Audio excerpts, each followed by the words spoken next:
So the current politicians are telling Mississaugans that the increase in taxes last year was a modest 2.3%.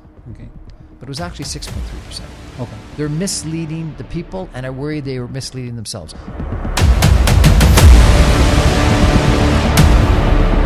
Initially, we're for it in Mississauga. Until Patrick Brown, the mayor of Brampton, did the analysis that said it would cost $1.5 billion. Whoa, $1.5 billion. Canada's the worst in the world, and we're the worst in Canada. That tells you other people have figured out how to do this better. So, Brian, do you think those people are just saving their jobs? They are not doing nothing? No. And you know what I'd like to do? I'd like to put a referendum forward for Mississauga and Brampton in the next election. Would you like to separate from Peel if you knew that your taxes would go down by X percentage forever?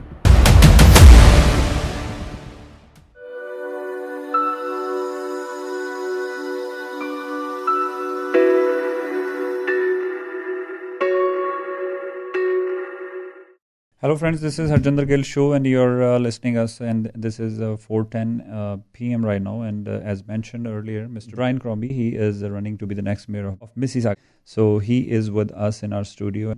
So Mr. Brian, welcome to our show. Thank you so much. How are you? I'm excellent.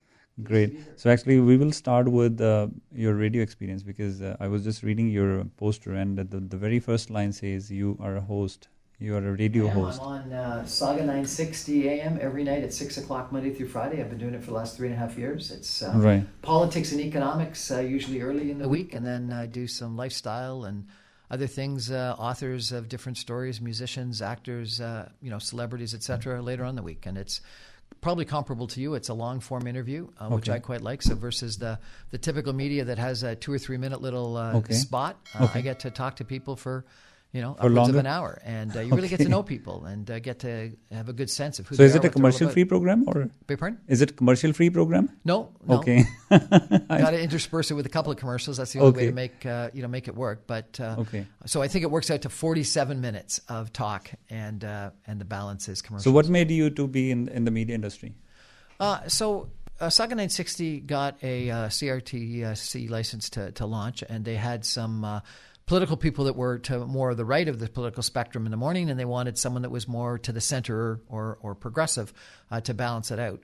And they thought I would be a little bit more like that, and so they asked me if I would come on. I've got a long history in politics and community activities in Mississauga. As you may know from my resume and my background, I was chair of the Mississauga City Summit for 7 years at the request of former Mayor 𝐒𝐿𝐿𝐿𝐿𝐿. That's great. I was president of the Mississauga Arts Council. I've been very involved in Mississauga politics and Brampton politics, by the way, and Toronto politics, and I think I was therefore a logical choice, someone that they wanted to come on and talk politics, talk economics, talk business, and talk lifestyle. That's great, actually, because for especially when we speak in our own language, our tone and flow would be exactly the same as you speak English. So it's just typically like a radio host, right? So I have a lot of fun. I get to meet some interesting people and have great conversations. That's great. So now our listeners would be interested to know why you are running to be the mayor of Mississauga now. Because I think Mississauga has lost its way. Mm-hmm. I honestly do. And I think that we need to have some radical change. I had a really interesting interview this week with Bob McCowan. You may know him. He's a sportscaster, sports commentator, probably one of the most successful, other than maybe Don Cherry, in Canada. And he was talking about the Leafs. Right. And he said, the Leafs are mediocre. They may be good mediocre, but they're mediocre. They've lost, 7 game 7s in a row. And when that happens, what do you do? Right. You got to go for wholesale change. And just yesterday they fired the head coach. And he thinks that there's more of a rebuild that needs to be done. Well, I think that Mississauga is sort of the same. Actually, this is something you're discussing about, which is I have never heard from other politicians. So can we just know a little bit more about the same point where you are focusing on what kind of other things are on your platform so that Mississaugans can count on you? Well, so my background, and that's my point, is that I think that we need someone that's got business experience and that someone's got the leadership capabilities. Mm-hmm. And I think that going with some of the existing councillors, so according to the polls, and I don't believe polls, but according to the polls, that the 4 leading candidates are all existing city councillors. And if those people are the people that have got us into the current situation that is not very good, that's mediocre, that's, not on track, why would you ask them to take the leadership role in taking us out of it? It makes no logical sense. It's, the old Einstein adage of the definition of insanity is doing the same thing over and over again and expecting a different result. Well, if we're going to have career politicians that have created the problems that we've got in Mississauga take over as mayor, we're not going to get better. I think we need to do what the Leafs are doing. We need wholesale change. I think we need to have a heavyweight that is going to take over responsibility and leadership. We don't want lightweights. We need someone that's serious, with someone's got the business experience. And I think that I've got that business experience. I've had a 40-year business career. One of my first jobs after I graduated with my MBA was working for the Walt Disney Company in Los Angeles doing master plan communities in Southern California and Central Florida. I traveled around North America interviewing people and touring master plan communities and talking about what makes cities great. And I think that that's something that we need. I worked for the Molson companies responsible for redeveloping a portion of downtown Montreal with the Molson Centre, now called the Belt Centre, and 5 big towers that are around there, and a redevelopment of Windsor Station. I worked with the Ottawa Senators in Ottawa, but redeveloping, didn't go ahead regrettably, but putting the plan together for a redevelopment of 53 acres in downtown Ottawa called the Breton Flats, with an arena and with a huge amount of condominium development. In that regard, I traveled around North America looking at redevelopment opportunities in downtown areas. I've been CFO of several different high-tech, biotech, pharmaceutical, entertainment companies, and I'm currently the chief operating officer of a big real estate development company. That's the kind of business experience that you don't see typically, in the mayor's office. And I want to bring that to the mayor's office because I think we need some dramatic change in Mississauga. I think we've lost our way. So, Brian, do you really think that people are worried about these kind of issues, or they just wanted to see the politician who looks like a politician, not as you are mentioning the many points differently than other politicians? If I'm wrong, I'll lose, right? And I've said this at a couple of the debates. If people are happy, sort of happy with the way Mississauga is, I'm not going to win, because if you are happy, you might as well elect one of the current city councillors. But if you're not happy and you think we need some change, and you need to do a rebuild, and just like the Toronto Maple Leafs do, just like the Ottawa Senators do, just like some companies need to do, you don't go with the career politician. You go with a big change. Let me give you a couple examples, if I could. So the current politicians are telling Mississaugans that the increase in taxes last year was a modest 2.3%. But it was actually 6.3%. How come? They're misleading the people, and I worry they were misleading themselves. What they did is they took the Mississauga tax increase, but they divided it by Mississauga and Peel taxes and said it was 2.3%. When it was actually, if you take Mississauga tax increase over the Mississauga taxes, it was 6.3%. They further fooled people, and maybe themselves, by taking the Peel tax increase, and this would be applicable to Brampton as well. They took the Peel tax increase and divided it by the Mississauga taxes and the Peel taxes and said it went up by 4.5%. It didn't. It went up by 8.5%. Taxes are going up by 2 to 3 times inflation, and yet the politicians are misrepresenting and saying it went up by a modest 2.3%. It's a mathematical calculation that no one in the real world would ever do, but for some reason these politicians think they can get away with it. So then what would be your strategies? So would you be doing number something one, differently? And are you saying that you're going to decrease the taxes in Mississauga? No, I'm not. I'm saying the first thing you got to do is you got to be honest. You got to do your math right. You got to do your calculations right, and you got to convey the correct, appropriate numbers. So you mean there's nobody who raised that point in the council? No. As far as I know, no one raised it in council. And the Miranet and some ratepayers organizations and some outside people have pointed out the fallacy of their analysis and their representation, and they were stonewalled. They were stonewalled by the council, by the former mayor. Can we just hear that point one more time? Because in that way, because this is something I'm listening first time. I think it's the same thing in Brampton, is that taxes are going up in Mississauga, Brampton, so they are and Peel, calculating it wrong way. Yes, by 3 times inflation. So sorry, I'm repeating. Can you just repeat that same point one more time so that we can understand that one more time? Sure. If you and I are 2 people in this room, right? Okay, you and I would be 100% increase because we got 2 people over 1. But if we divided it by all 4 of us, it's only a 25% increase because it's 1 over 4. What they're doing is the same thing. They're saying Mississauga's taxes were one number, that increase, but they divided it by both Mississauga and Peel. So they effectively underrepresent it by almost a factor of 3. And then they take the Peel tax increase and divide it by Mississauga and Peel. And so what they should have done is they should have done Mississauga tax increase by the Mississauga taxes and it works out to 6.3%. Okay. And they should have taken Peel tax increase by Peel taxes, and it works out to 8.4%. Okay. But because they take the Mississauga taxes and divide it by the two, Mississauga and Peel together, So when- they underrepresent it and say it's only a modest 2.3%. They are misleading the people of Mississauga, and they're misleading, I think, themselves, because they keep on saying it. And if you never know what the problem is because you don't admit it to yourself, you're never going to have a chance of solving it. So, Brian, if you were the mayor of Mississauga, would you be doing that differently, and would you be advertising that on a right way and as it should be? I'll give you the best example. What happened when 𝐿ivia_𝐶𝐬𝐿, the new mayor of Toronto, increased taxes by 10%? People went crazy at 10% increase. Mm-hmm. We're almost that bad. No one went crazy because they're underrepresenting the tax increases. They're misrepresenting the tax increases. So I think we've got a major problem here. And I think once we admit what the tax increases are, 3 times inflation or almost 3 times inflation, right, then smart politicians and smart business people and smart civil servants will say, we got to do something about this. We've got to actually take a look at the programs that we've got, the expenditures we've got, and we got to somehow get it under control. Right. And when you're misrepresenting it, there's not the same pressure to bring it under control. So I think that's number one. Number two is a housing affordability crisis. Mm-hmm. And we know that. And that's across Southern Ontario, the GTA for sure. But I think it's profound in Mississauga. We are building somewhere between 15 and 20% of our provincial allotment of houses. And we are building in Southern Ontario alone as many homes as we built in the 1970s, and our population is 2.5 times the size.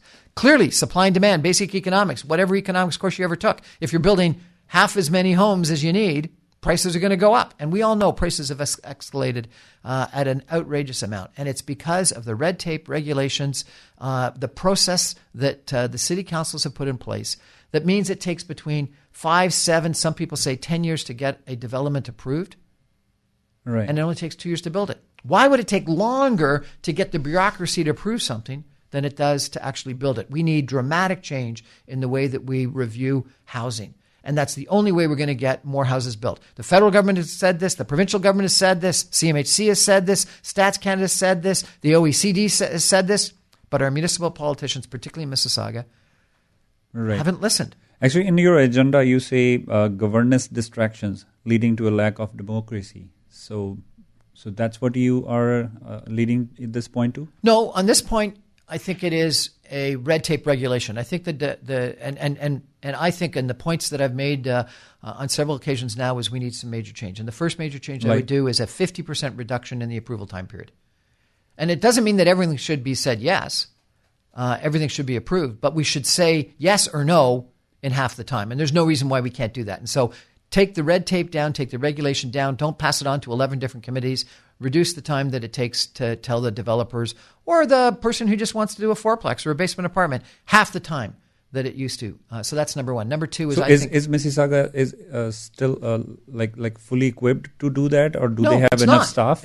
We got to change it. And I don't think it's actually adding staff. It's making people do things more efficiently rather than passing around. But most of the time with the city politics, we hear that commonly with most of the cities that we are not fully equipped. We have a shortage of staff. We don't have the facilities to deal with these kind of problems. I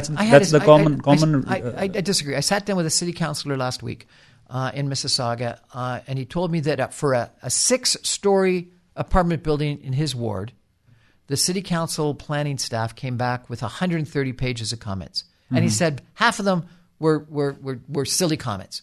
So we have the formalities? We have a process, and anyone that's been through the process, any developer, any home builder, any contractor, any renovator will tell you that the process is filled with red tape, regulation, unnecessary reviews. It's wrong. So OECD said that Canada is the worst country in the OECD for approvals in time. The worst country. And then Stats Canada went through and did a review with the CMHC and said that Toronto, Mississauga, Victoria, and Vancouver are the worst in Canada. So Canada's the worst in the world, and we're the worst in Canada.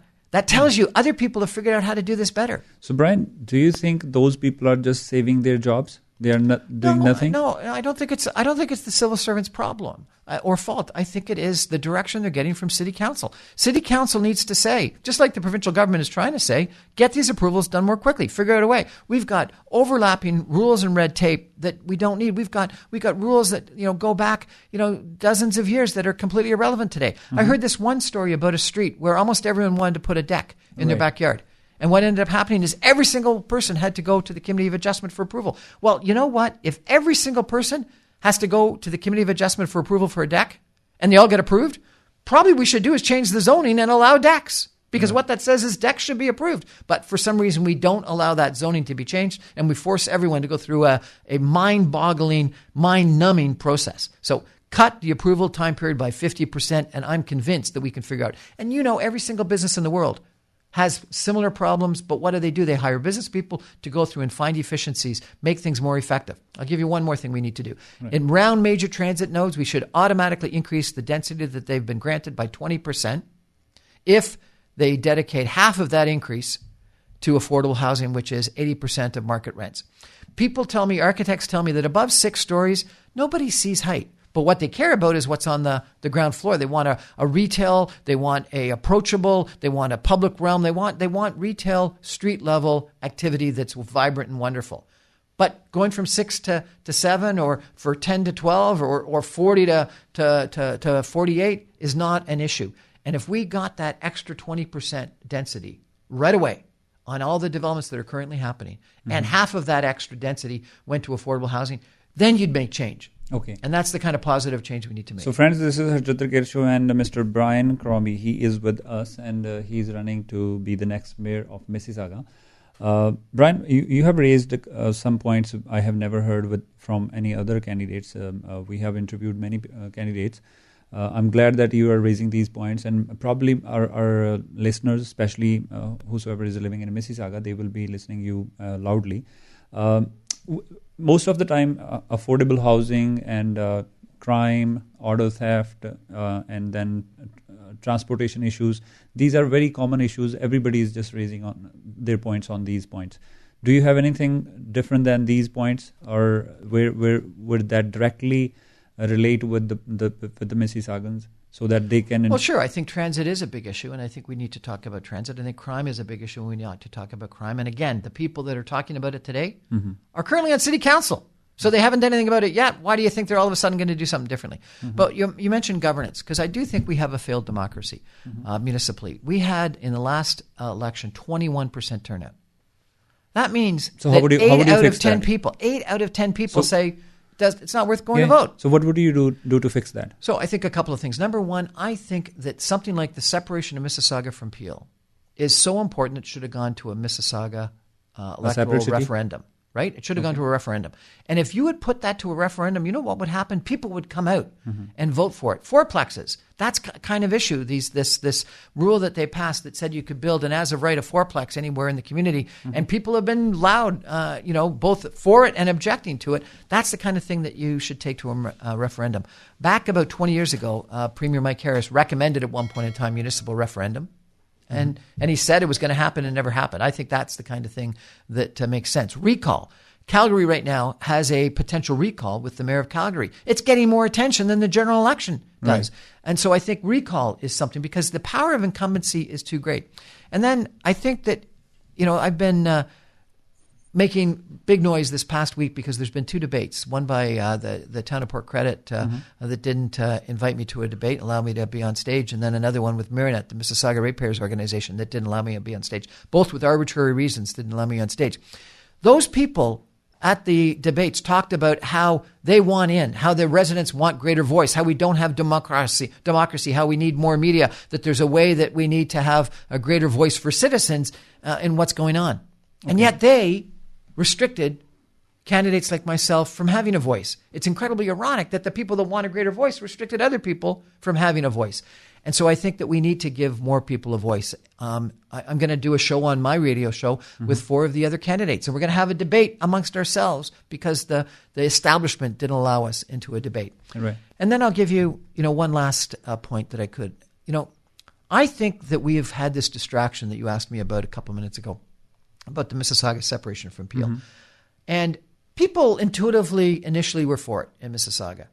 Until Patrick Brown, the mayor of Brampton, did the analysis that said it would cost $1.5 billion. And people, whoa, $1.5 billion. Right. Maybe I'm not going to support it if it's $1.5 billion. And I think most people intuitively, when they heard the $1.5 billion, said, yeah, you know what, it's probably right. I think it makes sense that if you actually become smaller and you got to separate out Peel Police and the water and the sewage and all these kinds of things that are currently done on a regional basis, it probably is going to cost money. You think about what happened in England, right, with Brexit. You know, lots of people, the populists said we want to separate from the European community, and now a couple of years later, they're saying this was an economic disaster. That means you are not happy with the province and especially with Honourable Premier Doug Ford. Yeah, because I think that this is a bunch of elitist politicians that are making decisions for the people. So how would you make sure that the province? So I think number one, what we should do is put it to a referendum. Okay. Number two, I think we should do the economic. So do you think the council will agree on that? I think the council, if you ask them for a referendum, would. The premier might not like it because he wants to make the decisions. So then let's say if you're. But let me answer. Okay. Mm-hmm. So I think if you did the economic analysis, and you did it justifiably with good outside third-party people, they would probably come to the conclusion that separation costs you $1.5 billion, which would be an increase in property tax every year forever. Okay. If they did the analysis on amalgamation, my bet is they'd actually find that property taxes would go down and you'd save $1.5 billion or more. And you know what I'd like to do? I'd like to put a referendum forward for Mississauga and Brampton in the next election. Would you like to separate from Peel if you knew that your taxes would go down by X percentage forever? Or would you actually like to amalgamate if you knew your property taxes would go up with the separation, or your property taxes would go down with amalgamation? Or would you like to stay the same and know your property taxes would continue? And my bet, people initially would say, last thing I want to do is amalgamate. But if you told me my property taxes were going to be 2% or 5% lower forever, and I was going to save $1 billion, people would go for it. In 1996, Ann Golden chaired something called the GTA Task Force. And you know what she recommended? 1996. She recommended Mississauga and Brampton should merge. Oakville and Burlington should merge.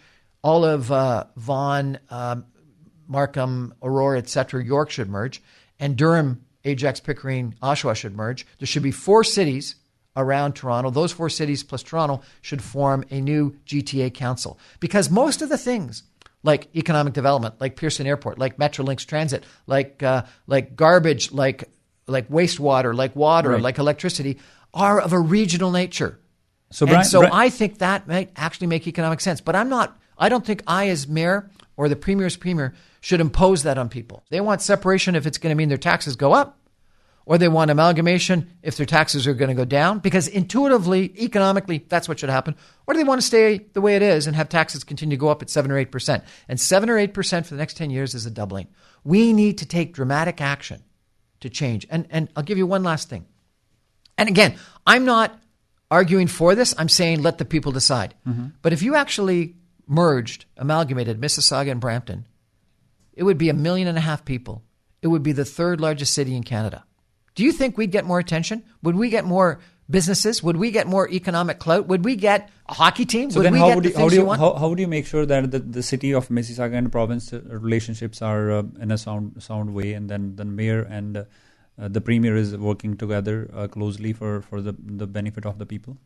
Well, I think it doesn't happen now. And so I think this suggestion actually that once again came up in 1996 made a lot of sense, because what Ann Golden said is right now when the 29 mayors and chairs around the Greater Toronto Area get together, and you've got some that are mayors of a 10,000 population town and the mayor of Toronto that's for 3.5 million people, the only 2 people that count in the room are the premier and the mayor of Toronto.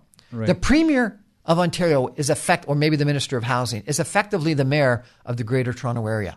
But if you had Peel, Durham, York, and Halton, and Toronto as 5 cities, all of 1 million or more people, and those 5 mayors got together in a council, not like the Metro Council before that met once a week, but as a council that got together like the city of Montreal has today, like LA County has today, that got together once a month to coordinate things like economic development, like transit, like wastewater, like sewage, like planning, like Highway 413, things like that.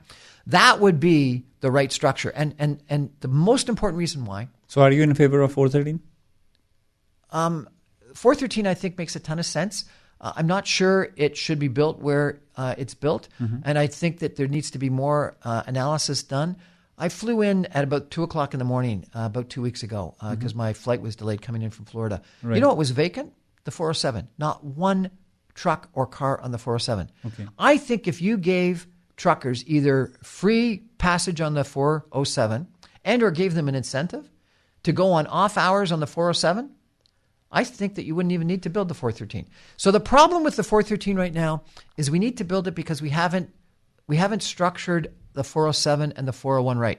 If you go to New York, you know what you're not allowed to do on all the parkways? You're not allowed to drive trucks on the parkways. If you took trucks off of the 401 during 8 to 9 and 5 to 6, and you said no trucks, you know what I think would happen is the cars would get home a lot quicker. So do you think that's doable at this time? Sure, it is. You do it in New York. You do it in lots of different places. So what would you do to do that if you are the mayor of the city? Well, you can't do that if you're the mayor. So then, you could do it if you were the premier, but you can have that but impact. then what's the point to make that point? Because the point I'm making is that too often we go with the grandiose solution without practically thinking about efficiency. One of the worst decisions that we made, I think, was selling off the 407 to private enterprise. Right. And I think if it was still held, even with tolls, by the provincial government, we would do things that make a lot of sense. And differential pricing, we do all the time. You know, are you on all day long? No, you're only on a couple of hours a day. The reason why is because a couple of hours a day make the sense. If you go to a movie theater, is it cheaper on Tuesdays than it is on Fridays and Saturdays? Sometimes it is. If you think about hotels, does the price go up and down in hotels on different days of the week or different months during the year? Yes. Differential pricing, we have, electricity is priced differently. Why don't we have differential pricing on the 407? Why don't we have differential pricing on transit? We could have differential pricing. With differential pricing, what you do is you get the truckers off of the major freeways when it needs to happen, and you move them to off hours. I think if we did that, you'd actually would not need to build. So, Brian, last but not the least, what would you do for the recreational facilities for the Mississaugans? So this is something I'm really passionate about. Have you ever been to Arundel Conservation Area or Riverdale? Yes. So Arundel Conservation Area, Riverdale, and the Pincham Farms is 551 acres. Yeah. It is the third largest urban park in North America. It's comparable to Stanley Park and Central Park. But it doesn't have the image. It doesn't have the presence that either of those places have. And the reason why is because they're not managed together. It's not programmed together. None of the things that you would do with Stanley Park or Central Park or Hyde Park or the Bois de Boulogne in Paris or anything like that are done. Right. We just let it exist. That should be the place that is so spectacular that you just can't think about going to Mississauga or think about Mississauga without thinking about Mississauga Central Park. I think that needs to be planned together and programmed together with the things that make Central Park or Stanley Park wonderful. And if you did that, it would be as important to our city as it is in Manhattan or Vancouver. I'll give you another example. Have you ever been down to Port Credit? No. Port Credit, right on the lake, has got an 18-acre piece of property with a 150,000 square foot warehouse. It's called One Port Street. It was built in the 1950s by Canadian Steamship Lines. It's owned by the federal government right now. It sticks out in the port. You know what's inside of it all year long? Boats and geese. So what would you do for Mississauga? It should be retail entertainment. It should be St. Lawrence Market. It should be Granville Island Market. It should be South Street Seaport. It should be the most wonderful retail entertainment. So do you have any blueprints? Market. Do you have any blueprints or plans to do that in Mississauga? No, there's no blueprints done, but that's the thing that should be done. And right now they're planning on doing 10 condos. But if you could take South Street Seaport, if you could take Fisherman's Wharf, if you could take Granville Island and put it in Mississauga, it's the place where Mississauga, Brampton, it would be the most beautiful city on the Great Lakes if we did that kind of thing. But what we have is we don't have the people that have got guts. What is in there for future then? So what is in there for future? What would you do? I would change the plan for that. I would go to the federal government and say, I don't want 10 more condos. I want you to do what you've done in Vancouver. I want you to do what you're doing in Halifax right now. I want you to do what you're doing in the St. Lawrence Market. I want a retail entertainment complex that is the number one tourist attraction, the number one farmers market, the number one, think you've been to Queen's Quay, downtown Toronto. You've been to St. Lawrence Market, right? Right. That's what we need. You know what Barrie's doing? You know what Collingwood's doing? You know what Wasaga Beach is doing? You know what Halifax is doing? What I'm talking about. There's 19 cities in North America right now thinking about retail entertainment on the waterfront. We've got the facility, Brian, and we're not doing it. So, Brian, actually, I'm very glad that you have raised so many different points today, and I hope our listeners will follow those points. And in the last, what do you have for the diversity? For we have different communities, we have different ethnicities in Mississauga. So what are your plans, and how would you cater them differently? So I think that, that's the strength of Mississauga and Brampton. It really is, right? We've got 57% of our population that have lived in Canada for less than 10 years. We are a diverse community. Yeah. And I think that there's that old line about diversity is a fact, but inclusion is a choice. I think what we need to do is we need to go from diversity to inclusion and make sure that everyone feels included. And I think it is things that are as simple as 𝐒𝐫𝐸𝐽 and making it a wonderful thing that one goes to and making a change that, it's not the Italians that just go to the Italian pavilion and the Polish that go to the Polish pavilion. It's everyone that goes to every pavilion. And I think that is a huge opportunity. Right. I think it is ensuring that everyone starts celebrating each other's celebrations. I've been invited to numerous different iftar dinners, the break of the fast during Ramadan. I think that's something that people need to do. One year I went to a Jewish ceremony, a Muslim ceremony, and a Christian ceremony, all within the same weekend, because all of them had different religious ceremonies on the same weekend. It was incredible. It was a wonderful experience. Right. We've got this plaza that you've probably been to on what's it called? Not Riverdale. I can't remember. On West Mississauga, that is primarily Indian and Muslim food. Mm-hmm.